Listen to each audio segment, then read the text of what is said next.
प्रिय दर्शकों, आप सभी का स्वागत है हमारे इस YouTube चैनल पर। दर्शकों, एक छोटे से प्रयास के तहत आज फिर हम आप लोगों के सामने एक कुंडली विश्लेषण लेकर आए हैं और इस हफ्ते के जो भाग्यशाली हमारे विजेता हैं, जिनका कुंडली एनालिसिस यहाँ हम करने जा रहे हैं, उनका नाम है Ravi RS। Date of birth उनकी है 5 सितंबर 1968। जन्म समय है दोपहर का 1 बजे और जन्म स्थान है चित्रादुर्ग। दर्शकों, इनकी जो कुंडली बनती है वो वृश्चिक लग्न की बनती है और वृश्चिक लग्न की कुंडली के स्वामी मंगल देव खुद नीच के होकर के नवम भाव में बैठे हैं।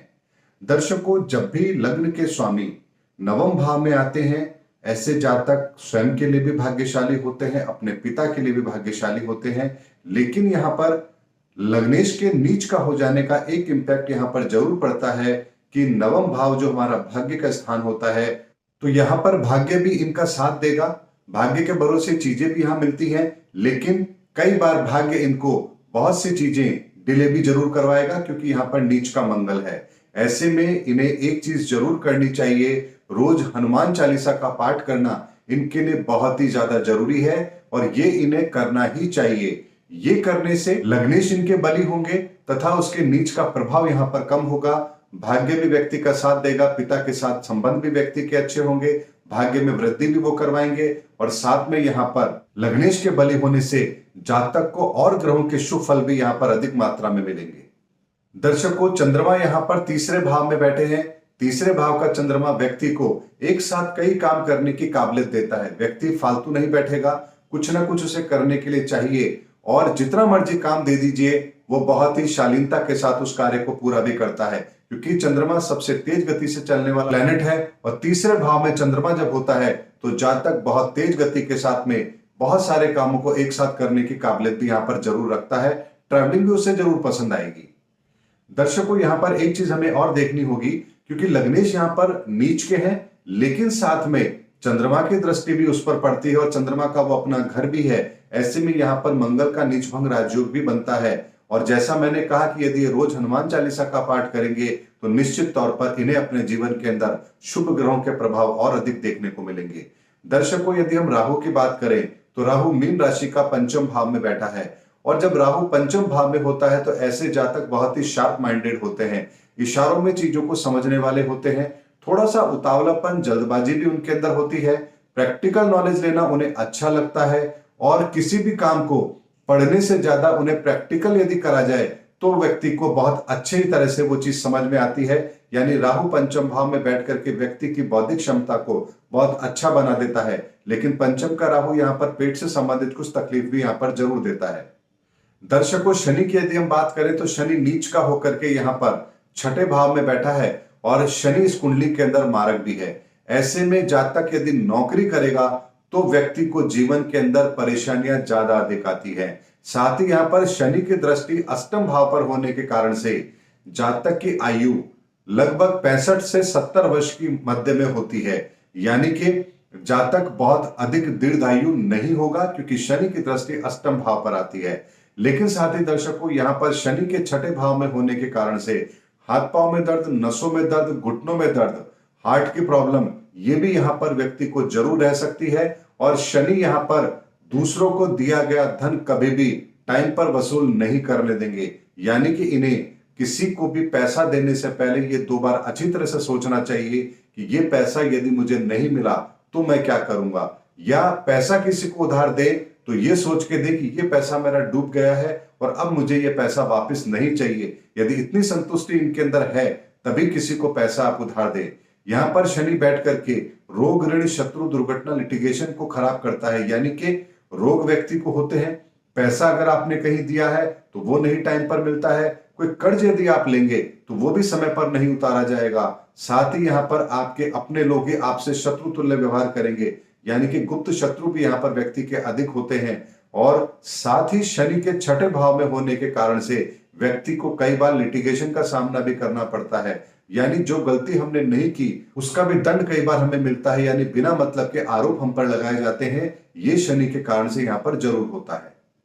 दर्शकों, मंगल जो नवम भाव में बैठा है, पिता के सुख में थोड़ी सी कमी जरूर करेगा, पिता से कुछ वैचारिक मतभेद देगा, लेकिन भाग्य के स्थान पर बैठा हुआ मंगल, यदि हम मंगल को बलि करेंगे यानी कि उसकी पूजा करके उसको सही रखेंगे, तो यहाँ पर भाग्य भी व्यक्ति का साथ देगा, पिता का सुख भी व्यक्ति को काफी लंबे समय तक मिलेगा। और मंगल की दृष्टि जब तीसरे भाव पर पड़ेगी तो व्यक्ति की वर्किंग एफिशिएंसी में भी यहाँ पर बहुत तेजी से बढ़ोतरी होगी। और मंगल की दृष्टि चौथे भाव पर पड़ेगी तो यहाँ पर संपत्ति का सुख भी जातक को बहुत अच्छा मिलेगा। दर्शकों, यदि सूर्य और गुरु की हम बात करें तो दोनों के दोनों यहाँ पर दशम भाव में बैठे हैं, और दशम भाव में सूर्य स्वराशि का और साथ में बृहस्पति जातक को उसके प्रोफेशन, उसके कामकाज के अंदर बहुत ही अच्छा बना देता है। दर्शकों, यहाँ पर सूर्य का स्वराशि का होने का मतलब ये है कि जातक यहाँ पर अपने जीवन के अंदर तरक्की बहुत करेगा। दशम भाव जब यहाँ पर स्ट्रांग हो तो ऐसे जातक को नौकरी की जगह खुद का यदि व्यवसाय व्यक्ति करता है तो उसको अच्छे रिजल्ट ज्यादा मिलेंगे। लेकिन दर्शकों, साथ ही यहाँ पर एक चीज हमें और देखनी है कि सूर्य यहाँ पर स्वराशि का है, ऐसे में जातक को अधिकारी वर्ग की नौकरी करने को मिले ये संभव है, लेकिन इन्हें सूर्य की महादशा बहुत लेट आएगी, यानी कि शायद इस जन्म में इन्हें ना आए। इसी कारण से यहाँ पर इनके प्रशासनिक अधिकारी होने की संभावना कम बनती है। और साथ ही शनि नीच का छठे भाव में बैठा है, इसलिए भी इसकी संभावना कम हो जाती है। ऐसे में जातक यदि स्वयं का व्यवसाय करे, गवर्नमेंट सेक्टर के अंदर यदि कोई काम ऐसा करता है जहां पर गवर्नमेंट के साथ उसकी लाइजनिंग हो, साथ ही यहाँ पर फायर एलिमेंट से संबंधित काम या एजुकेशन से संबंधित काम यदि व्यक्ति करता है तो उसे ज्यादा अच्छे रिजल्ट मिलेंगे। बृहस्पति से संबंधित कार्य में यहाँ पर गोल्ड का काम भी आएगा, लकड़ी का काम भी आएगा, और साथ ही यहाँ पर शिक्षा के क्षेत्र में यदि कोई कार्य करते हैं तो भी यहाँ पर अच्छा रिजल्ट इनको जरूर मिलेगा। दर्शकों, यदि सूर्य और बृहस्पति दोनों साथ हो, ऐसे जातक यदि कोई डिग्री कॉलेज या कोई बीएड कॉलेज या कोई एजुकेशन से संबंधित कोई ऐसी चीज करते हैं जहां पर गवर्नमेंट की एड भी इन्हें मिलती हो, तो यहां पर इन्हें उसके अच्छे रिजल्ट बहुत ज्यादा देखने को मिलेंगे। यानी दशम भाव बहुत ही स्ट्रांग है। ऐसे में जातक को अपने काबिलियत के आधार पर व्यक्ति को अपने प्रोफेशन का चयन करना चाहिए और अपनी जिंदगी के अंदर नौकरी के स्थान पर स्वयं के व्यवसाय को ज्यादा प्राथमिकता देनी चाहिए। जीवन के अंदर उन्हें तरक्की अवश्य मिलेगी। यदि दर्शकों D10 चार्ट की हम बात करें तो यहां पर दशम भाव का मालिक खुद लग्न में बैठा है और यहां पर भी बृहस्पति ही उसका कारक ग्रह बनता है। ऐसे में यहां पर एजुकेशन फील्ड इनके लिए बहुत अच्छा रहेगा। खुद टीचिंग लाइन से जुड़े हुए हो या स्कूल कॉलेज या डिग्री कॉलेज ऐसे किसी चीज के साथ अपने आप को एसोसिएट करें, या कोई कंसल्टेंसी से संबंधित ऐसा कोई काम जिसके अंदर ये अपनी एजुकेशन, अपनी काबिलियत का इस्तेमाल कर सकते हो, तो भी यहां पर इनको अच्छा रहेगा। यानी कि यदि इनका क्षेत्र बृहस्पति या सूर्य से जुड़ा हुआ हो और ऐसा क्षेत्र हो जिसमें बृहस्पति और सूर्य दोनों इन्वॉल्व होते हो, तो जातक को जीवन के अंदर अच्छी तरक्की मिलेगी। और क्षेत्र कौन सा होना चाहिए ये मैंने आपको पूर्व में यहां पर जरूर बताया है। दर्शकों, केतु की यदि बात करें तो यहां पर कन्या राशि का केतु 11वें भाव के अंदर बैठा हुआ है और बुध के साथ ही है। यहां पर दर्शकों एक चीज को ध्यान रखना है कि केतु यहां पर व्यक्ति को दूसरों की भलाई करने के लिए बहुत ज्यादा प्रेरित करेगा, लेकिन उस भलाई का रिजल्ट इनको कभी भी टाइम पर नहीं मिलेगा। ये यूं कहिए, मिलेगा ही नहीं। ऐसे में लोग इनसे अपना फायदा लेंगे और चले जाएंगे, बदले में इन्हें उसका कोई रिटर्न यहां पर नहीं मिलेगा। साथ ही दर्शकों, बुध और शुक्र जब दोनों साथ यहां पर बैठे हैं तो यहां पर बुध तो उच्च के हो गए, लेकिन शुक्र यहां पर नीच के हैं। लेकिन शुक्र का यहां पर नीच भंग राजयोग बन जाता है, क्योंकि बुध यहां पर उच्च का साथ में बैठा है जो उस घर का मालिक भी है और उच्च का भी है। लेकिन दर्शकों एक चीज को समझना है, बुध और शुक्र दोनों 11वें भाव में बैठ करके यहाँ पर बड़े भाई का सुख नहीं देंगे। अगर बड़े भाई कोई है तो उनके साथ इनके वैचारिक मतभेद जरूर रहेंगे। साथ ही दर्शकों 11वां भाव हमारा इच्छा पूर्ति का होता है। ऐसे में व्यक्ति जीवन में जो चाहता है वो उसे हमेशा डिले मिलेगा। यानी कि जो कार्य करना चाहते हैं जीवन के अंदर, उसे जब तक पूर्ण ना हो जाए तब तक उन लोगों के अलावा जिनको बताया जाना बहुत जरूरी है, उसके अलावा किसी के भी सामने अपनी नीति को डिस्क्लोज ना करें, अपनी योजनाओं को डिस्क्लोज ना करें, तब तो यहां पर कार्य इनके समय पर हो जाएंगे। लेकिन यदि यहां पर इन्होंने पहले से ही सबको कह दिया कि मैं ये करने जा रहा हूं, मेरी ये करने की प्लानिंग है, तो उन काम के अंदर रुकावट जरूर आएगी। संतान को लेकर के भी चिंता यहां पर जरूर देंगे। और साथ ही दर्शकों D7 चार्ट भी हमने अध्ययन किया है, वहां पर भी पंचम या 11वें भाव में कोई ग्रह नहीं है। ऐसे में एक चीज हमको देखनी है कि D1 चार्ट के आधार पर यदि हम बात करें तो यहां पर इन्हें 2 लड़की संतान होने की संभावना ज्यादा बनती है। दर्शकों यदि D7 चार्ट को हम ध्यान से देखते हैं तो केवल केतु ही एक ऐसा प्लैनेट है जो पंचम भाव को देख रहा है। ऐसे में यहां पर 2 पुत्री के योग होने की संभावना ज्यादा बनती है, लेकिन बुध और शुक्र के कारण से संतान सुख में बाधाएं भी यहां पर जरूर है। ऐसे में यदि संतान योग्य होती है तो वो हमसे दूर रहने चली जाती है, इसकी संभावना भी कुंडली के अंदर बनती है। दर्शकों, यदि महादशा की हम बात करें तो इन्हें 2006 में शनि की दशा आरंभ हुई है और 2006 में जब शनि की दशा आरंभ हुई है तो वृश्चिक लग्न के जातकों के लिए शनि कभी भी योग कारक नहीं होते हैं। ऐसे में 2006 के बाद जीवन के अंदर परेशानियों का बढ़ना ये यहां पर निश्चित लग रहा है। ऐसे में 2006 के बाद यदि व्यक्ति नौकरी के क्षेत्र में है तो यहां पर परेशानियां तो बढ़ना निश्चित है, लेकिन यदि व्यक्ति अपना स्वयं का कार्य कर रहा है तो यहां पर सफलताएं व्यक्ति को ज्यादा मिलेंगी। लेकिन 2006 के बाद से इन्हें अच्छे रिजल्ट्स यहां पर नहीं मिल रहे हैं, ये बात निश्चित है। लेकिन 2006 से पहले जब इनका बृहस्पति की महादशा थी उस समय पर इन्होंने अपने जीवन का सर्वश्रेष्ठ समय भी यहां पर जरूर देखा होगा।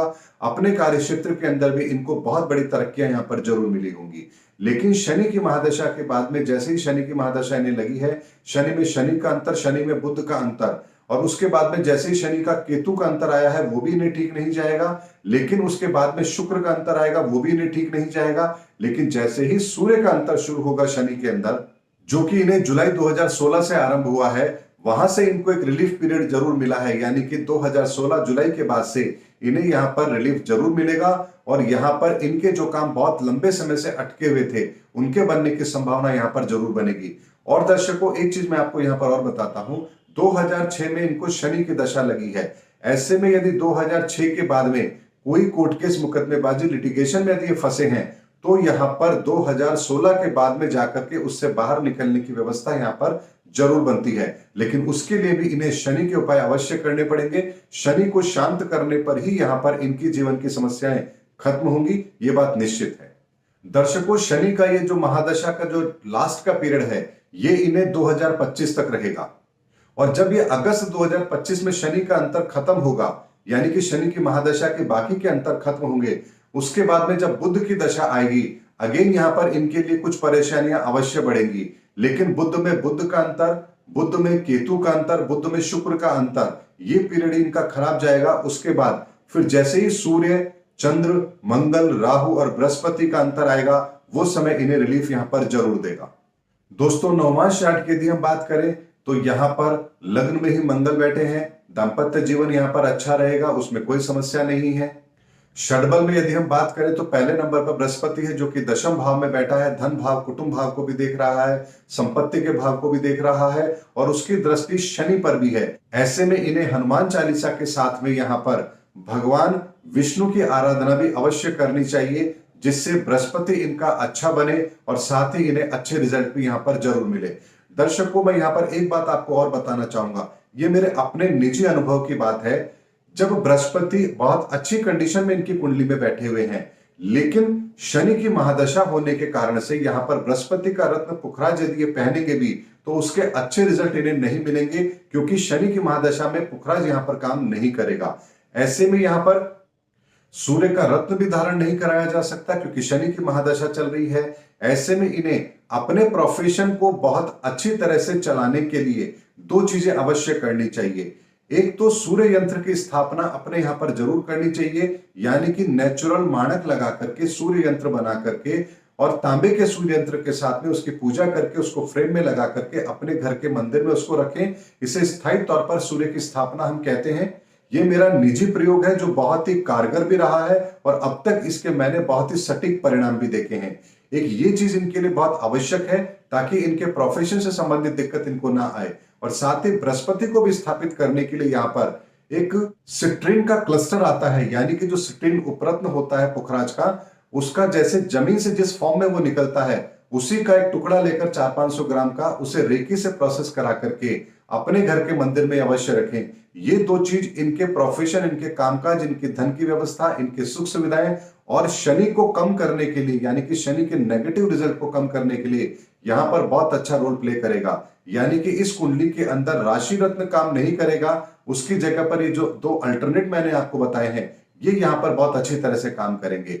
दर्शकों, यदि अब हम भाव चलित कुंडली की बात करें तो राहु यहां पर छठे भाव में आ जाते हैं और जैसे ही राहु छठे भाव में आते हैं तो यहां पर शनि को भी बल अवश्य मिलेगा। ऐसे में जीवन के अंदर शनि की महादशा के अंदर परेशानियों का बढ़ना लगभग तय है। दर्शकों, शुक्र और बुध भी भाव चलित के अंदर दशम भाव में आ जाते हैं। ऐसे में यहां पर बृहस्पति और सूर्य के अच्छे रिजल्ट्स के अंदर कुछ कमी करने की कोशिश यहां पर बुध और शुक्र अवश्य करेंगे। ऐसे में जो दो उपाय मैंने इनको बताए हैं, ये इन्हें अवश्य करने चाहिए ताकि बुध और शनि के नेगेटिव रिजल्ट इन्हें कम मिले, साथ ही यहां पर सूर्य और बृहस्पति के पॉजिटिव रिजल्ट में भी वृद्धि यहां पर जरूर हो। दर्शकों, इस कुंडली को यदि आपने ध्यान से देखा होगा तो यहां पर एक दशम भाव ही एक ऐसा है जो यहां पर बहुत स्ट्रांग बनता है। ऐसे में जातक को केवल और केवल अपने प्रोफेशन पर फोकस करना चाहिए, अपनी मेहनत पर भरोसा करना चाहिए, तभी जातक को जीवन के अंदर वो बड़ी सफलताएं मिलेंगी जो जातक चाहता भी है। ऐसे में 2006 से पहले बृहस्पति की दशा तक इनको अच्छे रिजल्ट आसानी से मिले हैं, लेकिन 2006 के बाद में शनि की दशा के बाद में लगातार बैक टू बैक इन्हें मारक ग्रहों की दशा आ रही है। ऐसे में इन्हें पुरुषार्थ भी अधिक करना पड़ेगा, उपायों पर भी फोकस जरूर करना पड़ेगा, साथ ही अपने पुरुषार्थ को भी बढ़ाना पड़ेगा और सही व्यवस्था यदि अपने जीवन में करेंगे तो बाकी के समय में भी इनको अच्छे रिजल्ट्स यहाँ पर जरूर मिलेंगे। दर्शकों, यदि हम उपाय की बात करें यहाँ पर, तो यहाँ पर इन्हें 2-3 उपाय अवश्य करने चाहिए। 2 उपाय जो स्टोन के थे वो मैं पहले ही बता चुका हूं। मंगल की पूजा इन्हें अवश्य करनी चाहिए, यानी कि रोज हनुमान चालीसा का पाठ इन्हें अवश्य करना चाहिए। साथ ही यहाँ पर गाय को हरा चारा, पक्षियों को हरा मूंग देते हैं, या बुधवार को गणेश जी के मंदिर जाकर थोड़े से साबुत हरे मूंग चढ़ा करके गणेश जी के सामने प्रार्थना करते हैं कि हे बुद्ध देव, अपनी कृपा दृष्टि हम पर बनाए रखें, तो यहाँ पर बुद्ध को शांत करने में इनको मदद जरूर मिलेगी। शनिवार के दिन शनि मंदिर जाकर के शनिदेव को सरसों का तेल, काले तिल चढ़ाकर, सरसों के तेल का दीपक जलाकर वहां पर शनिदेव से भी प्रार्थना करें तो यहाँ पर शनि के नेगेटिव रिजल्ट भी इनको कम मिलेंगे। साथ ही शनिवार के दिन किसी गरीब भूखे भिखारी को यदि खाने की चीज देते हैं, या किसी मजदूर की औजार से कोई मदद करते हैं, या किसी निर्धन की पैसों से मदद करते हैं, या किसी घायल की मदद करते हैं दवाइयों से, तो शनि के नेगेटिव रिजल्ट्स यहाँ पर कम होंगे। साथ ही इनको यहाँ पर शनि के पॉजिटिव रिजल्ट मिले, ऐसी संभावनाएं भी यहाँ पर जरूर बनेगी यदि लंबे समय तक ये शनि के उपाय करते रहे तो। साथ ही दर्शकों, एक चीज को और ध्यान रखना है, यहाँ पर शनि को ठीक रखने के लिए कभी भी किसी गरीब भिखारी भूखे का तिरस्कार ना करें। कहीं भी जा रहे हैं गाड़ी में खुले पैसे रखें, रेड सिग्नल पर यदि कोई भिखारी पैसे मांगता है तो उसको दे दें। आपके घर में जो लोग काम करते हैं, जो सर्वेंट हैं, उनके साथ कभी भी भेदभाव ना करें, उनके साथ चीटिंग ना करें, उनके पैसे, उनकी सैलरी काटने की कोशिश ना करें। साथ ही यहाँ पर जो भी यदि संभव हो सकता है तो उनकी मदद भी अवश्य करें। इससे शनि आपका अच्छा होगा, और शनि अच्छा होगा तो यहाँ पर शारीरिक पीड़ा से भी आपको मुक्ति देगा, दीर्घायु भी आपको बनाएगा, और जीवन में चल रही समस्याओं का समाधान भी आपको यहाँ पर वो जरूर देगा। साथ ही दर्शकों, शुक्र का भी एक उपाय इन्हें अवश्य करना चाहिए, और उसके लिए यहाँ पर ये यदि शुक्रवार के दिन मछलियों को दाना डालते हैं तो इनके लिए अच्छा है, और यदि शुक्रवार के दिन माता के मंदिर में घी का दीपक जला करके माता को कोई श्रृंगार का सामान भेंट करके वहां पर दुर्गा चालीसा का पाठ या माता की आरती करते हैं तो भी यहाँ पर रिजल्ट इन्हें ज्यादा अच्छे मिलेंगे। डियो परफ्यूम कभी भी किसी से गिफ्ट नहीं लेना है, बल्कि आप वो गिफ्ट कर सकते हैं। बुधवार, शुक्रवार और शनिवार के दिन कोई भी जीवन का शुभ कार्य आपको नहीं करना है। साथ ही यहाँ पर आपको हरा रंग, काला रंग, इस रंग का प्रयोग कम से कम करना है, और बहुत ही ज्यादा जो चमकीले रंग होते हैं उनका प्रयोग भी आपको यहाँ पर नहीं करना है।